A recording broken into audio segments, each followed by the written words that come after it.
Ayyena shama akkam jirtu hordoftotaaf kabajamtoota OTS Elsay channel hundumti keessa nagaa keessan annagaa kiyya waaqena galatu egaan kun guyyaa irraa kanas immoo barnoota addatee barnoota isin fayyadaa isin gargaara jedheeti yaade wantoota babbareedoo wantoota sirriitti isin fayyadan afur isiniif qabadee dhufeetiin jira har'aan kana kan isin agarsiisuudhaaf qabadeetti dhufee wantoota siitingii keessatti argaman siitingiilee dhokatoo fi akkasumas immoo namoonni baay'een keenya osoo beeknus ta'e osoo hin beekini kan ittiin fayyadamiin afnee jechuudha bilbiluma keenya keessatti kan argamani wantoota isin fayyadan wantoota garaagaraadhaaf kan oolanidha siitingii guyyaa irratti isin agarsiisuudhaaf deemaati jiru kuni egaan siitingiilee arfan kanatti fayyadamtanii wantoota barbaadan kamiif iyyuu itti fayyadamuutiin ni dandeessu jechuudha daawwattoota. Kanaaf egaa siitingiilee barbaachisoo afur kan jedhaman har'a isin agarsiisuudhaaf qabadee dhufeetiin jira hanga xumuraatti waliin ta'uun sirriitti viidiyoo kana daawwadhaan isiniin jedha. Egaan kanneen gara chaanalii kanaa guyyaa irraa reefu gara chaanalii kootti dhuftan yoo jiraatan immoo baga nagaan dhuftan anaa isiniin jedheera maqaan kiyyaa Elsay jedhama jalarraa OTS Elsay kan jedhu chaanalii koo kana subscribe gochuudhaan akkasumas immoo viidiyoon isiniif gadhiisu like gochuudhaan jabeessaan isiniin jedha hordoftoota. Amma gara iskiriinii deemee siitingii isa tokkoffaan isinitti agarsiisa saniin booda lamaffaa sadaffaa afuraffaa jechuudhaan isinitti agarsiisa sirriitti steepkii hordofaan isiniin jedha amma gara siitingii isa tokkoffaatti dabarra. Egaan siitingii isa tokkoffaatti dabarreetti jirra jechuudha gara isinitti agarsiisutti tun darbiin dura garuu faayidaa isaan isinitti hima jechuudha. Egaan siitingii inni tokkoffaa kun faayidaan isaa ariitii bilbila keessanii isiniif dabaluudhaaf isin gargaara jechuudha. Yeroo baay'ee bilbilli keenya saffisiinsa innaannetti gadi buutu jira jechuudha. Hundaamiyyuu yeroo darbe keessa koomentii irratti kan argeetti ture siitingii keessa seenee wantoota garaagaraa otoo sirreeffachaatti jiru ergaan siitingii sana keessaatii ba'ee bilbilli kiyyaa baay'ee spiidiin isaa gadi bu'eetii jira. Kanaafiyyuu akkam godheetan sirreeffachuutii danda'a kan jedhuuf illee deebina ni ta'a jechuudha daawwattoota. Kanaaf amma gara siitingii isa tokkoffaatti deemee eessa akka argachuutii dandeessan isinitti agarsiisa. Amma gara sitti dabarra. Egaan jalqabarratti kun gara siitingii keessanii ni dhuftu jechuudha. Appilikeeshinii tokko iyyuu isin barbaachisu siitingii keessan qofaatti fayyadamuutii ni dandeessu jechuudha. Kanaaf warri siitingiin keessan kan kiyyaa wajjin wal fakkaachuu didee omaara kenna hin qabu isinitti himaa waan deemuuf isiniif gala jechuudha. Sirriitti steepii kiyyaa hordofuu hin dagatinaan isiniin jedha. Jalqabarra gara siitingii keessanii ni seentu jechuudha. Akka gara siitingii keessanii dhuftaniin wanti isin barbaadan developer option kan jedhamu kunoo iskiriinii irratti sanan isiniif barreesse kana ni barbaadattu jechuudha. Warri kan kiyyaa wajjin wal fakkaatu immoo kunoo goda kanarra dhuftaniitu system kan jettu jirti waan ta'eef siitingii keessaa siistemii kan jedhu dhuma isaa irratti waan argattaniif ergi isaa keessa seentanii wanti isin iddoo kanarratti argattan ni jira jechuudha. As keessa akka isin seensisanii kunoo iddoo kanarra dhuftanii developer option kan jettu ishee kana barbaadattu jechuudha.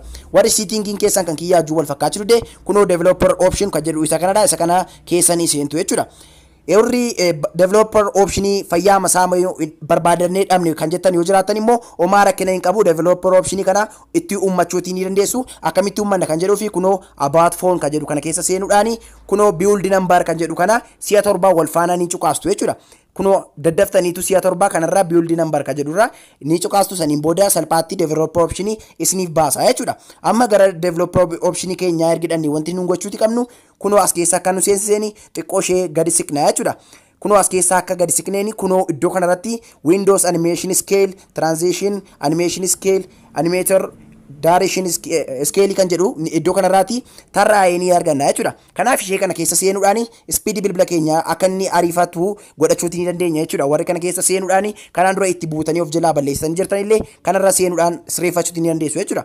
Kunoo animator direction scale kan jedhu kana al tokkotti fennaa cuqaastan kunoo isa kanarra kakaattu jechuudha. Kunoo 0.5x kanarra ni kakaattu jechuudha. Kan kiyya hunda isaarra taa'ee waan jiruufi kunoo bifa kanaan hunda isaarra kaadheen jira. Sadan saayyuu irraa kaastu jechuudha kanarraa jechuudha. Kanaaf isa kana yoo gara 5 irraa gara 10 irraa keessanii baay'ee tokko bilbila keessan saffisiisaa isin jalaatii dadhaba waan ta'eef wanti isin godhachuutii qabdan yeroo hundaayyuu kunoo isa kanarra ka'aachuutii qabdu jechuudha. Egaan kun gara siitingii isa lammaffaatti deebineeti jira jechuudha. Egaan siitingii inni lammaffaa kun faayidaan isaa wanti isin fayyaduuf jechuudha. Fakkeenyaaf mesejiin garaagaraa yennaa isiniif ergamu bilbila keessan irratti yoo kan gataa bilbila keessan iskiriin isaa dhaameeti jiraate yookiin immoo lookii ta'eeti jiraate namoonni bilbila keessan bukkeednaa jiraatanitti bilbila keessan sana keessaati yennaa mesejiin isiniif ergamu jechuudha. Fuula iskiriinii bilbila keessan irratti eenyu akka erge maal akka isiniif ergame nama sanatti ni mul'isa jechuudha. Kanaaf inni lammaffaa irratti isinitti agarsiisuuf deemaati jiru kuni mesejiin ennaa isiniif ergamu fuula iskiriinii bilbila keessan irratti mesejiin qofaa akka inni isiniif ergame hima malee eenyu akka isiniif erge mesejii isiniif ergame sunis immoo maal akka ta'e namni kamiyyuu dubbisuutii hin danda'u amma silkii keessan sun banamee yookiin paaspoortiin bilbila keessanii sun banamee mesejii keessa seenamutti jechuudha. Kanaaf iccitii keessan isiniif dhoksa wanti kun waan ta'eef gara siitingii isa lamaffaatti na dabarru isa kanan isinitti agarsiisa waan ta'eef amma gara iskiriinii deemeen eessaa akka siitingii isa kana sirreeffachuutti dandeessan isinitti agarsiisa jechuudha. Amma gara siitingichaa deemna. Siitingii inni lammaffaa kun immoo baay'ee steeppiin isaa salphaadha jechuudha. Salphaamatti argachuutti ni dandeessu. Kun ogaa na hordofuudhaan argachuutti ni dandeessu jechuudha. Jalaa dubbisuu ni danda'a waan ta'eef gara siitingii keessanii dhufuutii qabdu jechuudha. Akka gara siitingii keessanii dhuftaniin wanti isin gootanii notification kan jedhu keessanii seentu jechuudha. Notification keessa akka seentaniin on the lock screen kan jedhu kana ni cuqaastu saniin booda as keessa seenuudhaani cuqaastanii on the lock screen kan jedhu ni jira. Hide sensitive notification count kan jettu kana al tokkootiif cuqaastu jechuudha. Saniin booda salphaatti kunoo bifa kanaatiin yennaa iskiriinii bilbila keessanii ifu uumamaa tokko in agarsiisu jechuudha. Eenyu akka isiniif barreesse maal akka isiniif barreeffame jechuudha. Egaan kun gara siitingii isa sadaffaatti dhufneeti jira jechuudha. Siitingii inni sadaffaan kun immoo faayidaan isaa adda kan ta'edha jechuudha. Innis maal yoo jettanii fakkeenyaaf bilbilli keessan cufaa ta'e yoo jiraate yookiin immoo bilbilli keessan kiisii keessa cufamee yoo soo jiru yoo ta'u bilbilli keessan iddoo kamiyyuu haa ta'u jechuudha.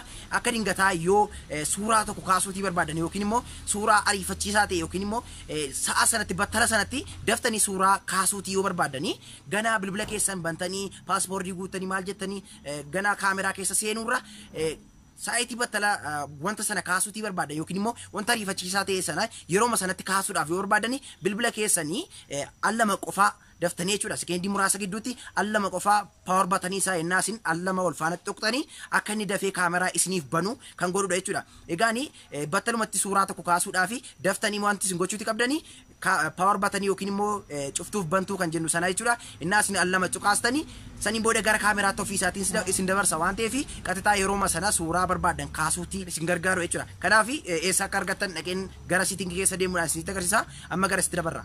Egaa siitingii inni sadaffaa kunis immoo baay'ee tokko salphaadha jechuudha. Egaan siitingii isa sadaffaa kan argachuudhaaf egaa garuma siitingii keessanii jechuudha kan isin deemtanii. Gara siitingii keessanii ni dhuftu saniin booda gubbaa sarchii isaa irratti wanti isin jettanii barreessitanii power button yookiin immoo press power button kan jedhu ni barreessitu yookiin immoo salphaamatti argachuudhaaf gara display keessanii ni dhuftu jechuudha. Gara display keessanii akka dhuftanii press power button twice for camera kan jedhu ni argattu jechuudha display keessa. Kanaaf gara display keessanii akka dhuftanii kun iddoo kanarraa gara display keessa akka dhuftanii press power button twice for camera kan jedhu ni argattu jechuudha. Kanaaf kana oonii gochuudhaan yeroo taanu keessatti yennaa footoo kaasuudhaaf kaatanii double click yennaa isin gootanii power button yookiin immoo isattiin cuftanii bantan jechuudha. Saniin booda yerooma sana suuraa keessan kaafachuu ni dandeessu jechuudha daawwattootiyya. Egaan kun daawwattootiyyaa gara siitingii isa arfaffaatti deebineeti jirra. Siitingiin arfaffaan kun wanta hunduma keenya gargaaru wanta hunda keenya fayyadudha jechuudha. Innis maal yoo jettanii maqaan isaa Play Protect by Google kan jedhamudha jechuudha. Egaan gara Play Store keessa deemuudhaan appilikeeshinii garaagaraa ennaa nuti itti buufannutu jira. Garuu appilikeeshinoota sana faana vaayirasonni garaagaraa yoo jiraatanii bilbiluma keenya keessa ennaa isaanitti seenantu jira jechuudha. Kanaaf gara Play Store keessa deemuudhaan appilikeeshinoota garaagaraa ennaa buufattanii aapponni vaayirasii qaban yoo jiraatan yookiin immoo akka dingataa yoo isin osoo hin beekini aappii vaayirasii qabu yoo buusuudhaaf kaatan jechuudha. Play Storein ofii isaatiin of ajajee aappota vaayirasii qaban sana akkasiin bilbila keessan irratti hin buusnee fi yerooma sana meesejii isiniin ga'a jechuudha. Kanaaf gara Play Store keessa deemuudhaan appilikeeshinii kamiyyuu yennaa buufatan yoo vaayirasii gara bilbila keessanitti akka isaan hin seenne gonkumaa seenuu akka isaan hin dandeenye isiniif taasisa waan ta'eef baay'ee wanta tokko wanta isin fayyadu ta'eef wanta kanatti fayyadamaan isiniin jedha. Amma eessaa akka argachuu dandeessan gara Play Store keessa deemuudhaan isinitti agarsiisa jechuudha. Egaa siitingii inni dhumaa yookiin immoo siitingii arfaffaan isinitti agarsiisuuf deemaa jiru immoo akkuma sila isinitti muuraaf yaalee Play Store keessatti argama jechuudha. Kanaaf gara Play Store keessanii ni dhuftu. Saniin booda akka gara Play Store keessanii dhuftan wanti isin jettanii barreessitan hin jiru uumamaa tokkoyyuu gara Play Store keessanii akka dhuftanii kunoo mallattoo tuqaa sadan kanarraa al tokkootiif ni cuqaastu jechuudha. Gubbaa kanarra mallattoo tuqaa sadan kanarraa al tokkootiif ennaa isin cuqaastanii gara kanaatti isin dabarsa jechuudha. Saniin booda isin kunoo play protect kan jettu kana ni cuqaastu jechuudha. Play protect kana innaa isin cuqaastanii garri inni isin dabarsu garana jechuudha.